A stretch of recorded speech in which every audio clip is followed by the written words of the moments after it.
Well, if it isn't you two. This is our first time seeing each other since Liyue was nearly wiped off the map.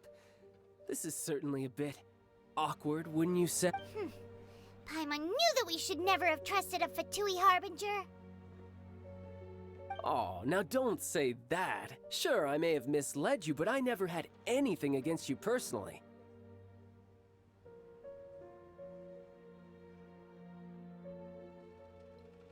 Besides, I thought we were getting along quite well together, didn't you? Except for that little tussle we had at the end. Nothing personal. We just have different views, that's all.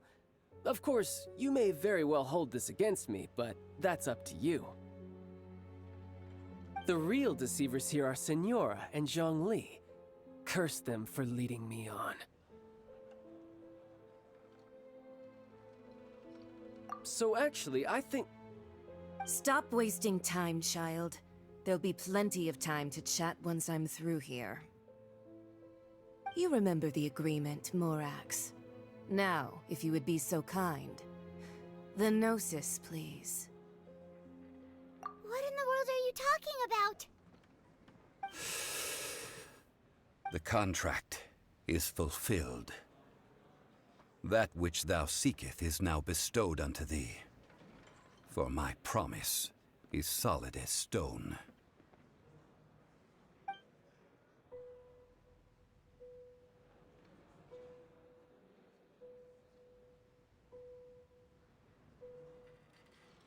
How sanctimonious. What? So you're the Lord of Chio? No, wait! That's an exciting twist and all, but why give the Gnosis to the Fatui? I do not give it for free. I give it as agreed upon in the contract.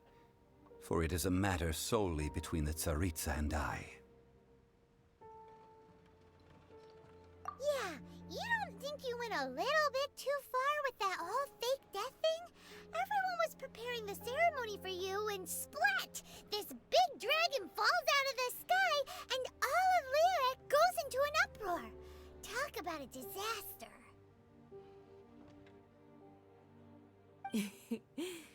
Gathering all the forces that had been bubbling behind the scenes, and then stirring them together in a pot that was bound to boil over. That's what he wanted to see, am I right? Wait, what? Perhaps it's best that I explain.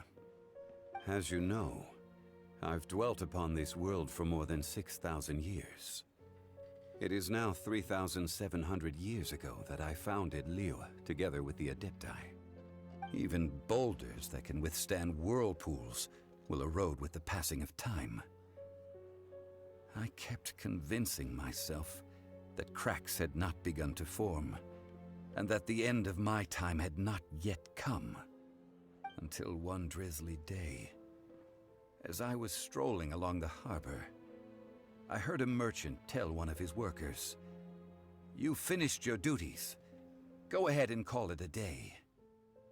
I stood motionless among the crowds, asking myself, have I already finished my duties? Oh, Zhong. But as I began to consider relinquishing my divine role, I soon discovered that many reasons still remained to not hastily depart. Was Liyue, the city I had dwelt in for so long, already prepared to enter its next age? I decided that a test was needed in order to reveal the answer. So I feigned my own death, and gathered the cast of Child, the Adepti, and the Liyue Chising to play their role. That's right, which is why I continued to safeguard the Gnosis until now.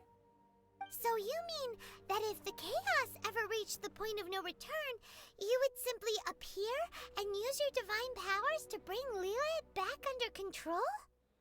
Of course, and it would have been all too easy for him too. Just as a child quickly matures after losing their parents, so has Liyue matured when faced with the death of its deity. In the end, the resolution to all that has transpired was even more satisfactory than I could have hoped for. Take the Adepti, for instance. Owing to their years of seclusion, they were the least informed. Yet when faced with a crisis, they commendably showed the greatest amount of restraint possible. Not only did they manage to cooperate with the Qixing, but in the end, they even made efforts to understand the hearts of the people. Credit is also due to Signora, the emissary dispatched by the cryo-archon to fulfill our contract. At my request, she kept everything she knew in strict confidence. This despite the eavesdropping ears of her colleague, Child. This meant I could remain as Zhongli, even having the chance to fulfill the age-old traditions of Liyue in this mortal form. Thank you for joining me on this journey, traveler. All of these things turned out as I had planned. There is only one thing that I had not anticipated, and that was the conduct of the Liyue Qixing. I had expected them to do no more than the Adepti, to come to the defense of Liyue. But when all was said and done, they seized the opportunity to supplant Liyue's divine protectors, and used the subsequent power vacuum left by my death to quickly gain complete control of Liyue. Huh? That doesn't sound good at all. On the contrary, I think it is excellent. I had always feared that it was too soon for them to take over from me. And it was also that which I longed for the most. As such, this is the best parting gift anyone could have given this god of old. Hey, what about me? Doesn't anyone feel the least bit of remorse for deceiving me? You've practically kept me in the dark. I think that thanks would be more appropriate.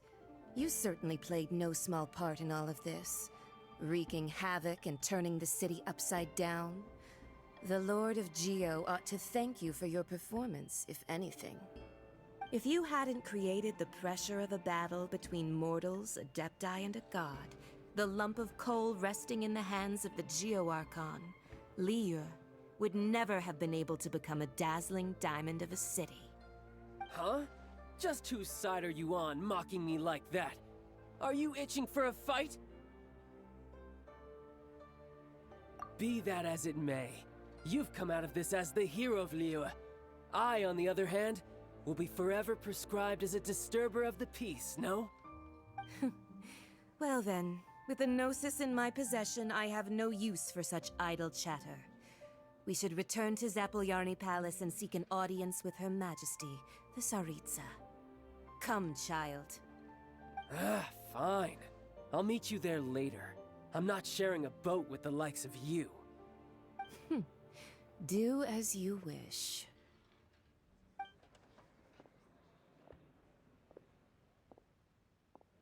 Now then, is there anything else you wish to ask me?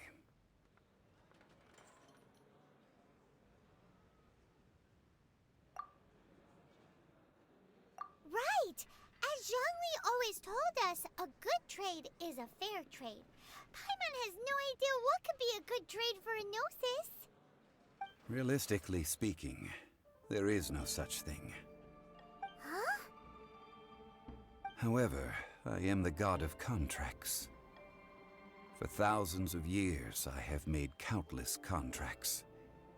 If the deal was of no benefit, then I certainly would not be inclined to agree to it. My agreement with the Cryo-Archon will be the last of my contracts as the Geo-Archon. My contract to end all contracts. As for the bargaining chip that the Tsaritsa used to balance the scales, uncover that answer for yourself in your future journeys.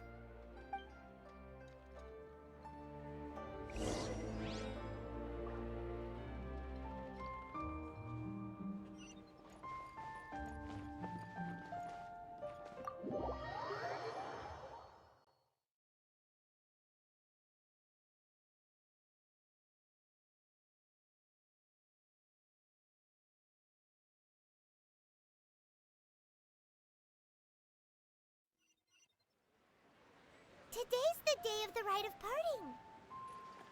Although the star of the show is fake, we spent so much time trying to organize it, it would be a real shame not to go there now.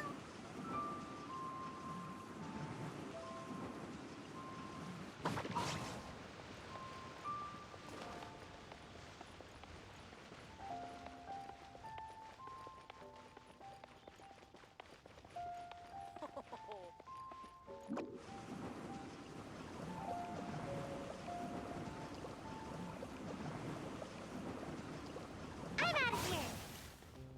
Oh, well, since we're going through with this rite of parting, I guess it means that those rumors hit the nail on the head. So Rex Lapis is really... But they didn't catch the culprit, did they? Oh, come on. Do you think that the assassin could have been a normal person? You know what I think? There's only one real possibility in my mind. I've heard that the assassin was that Fatui fellow. Fatui? They certainly are... Shh! Lower your voice. If the Fatui catch you in their sights, Rex Lapis won't be around to protect you this time.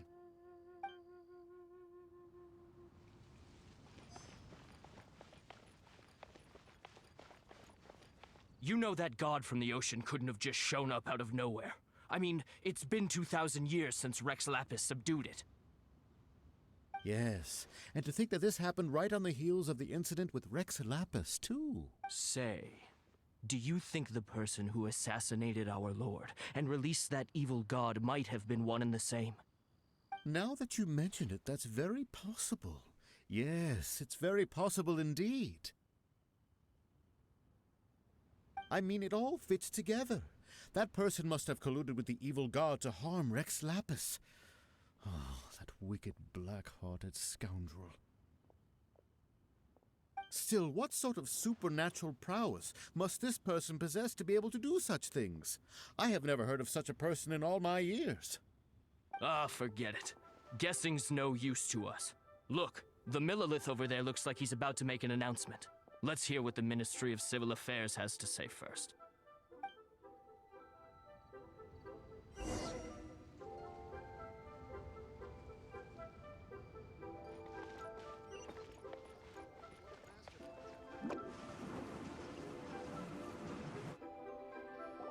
Hear ye all! The Qixing's words. Though a dragon soars ageless as the mountains, it too must return to dust. This is common knowledge. Gods and Adepti live glorious lives, but both light and shadow have their rumors and hearsay abound on the streets that Rex Lapis was murdered. Now, let the truth be revealed. Having been thwarted in his trial, Rex Lapis's soul has recouped the celestial heights.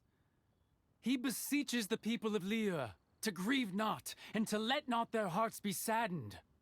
Nor are they to believe street-born rumors, or indulge in baseless speculation.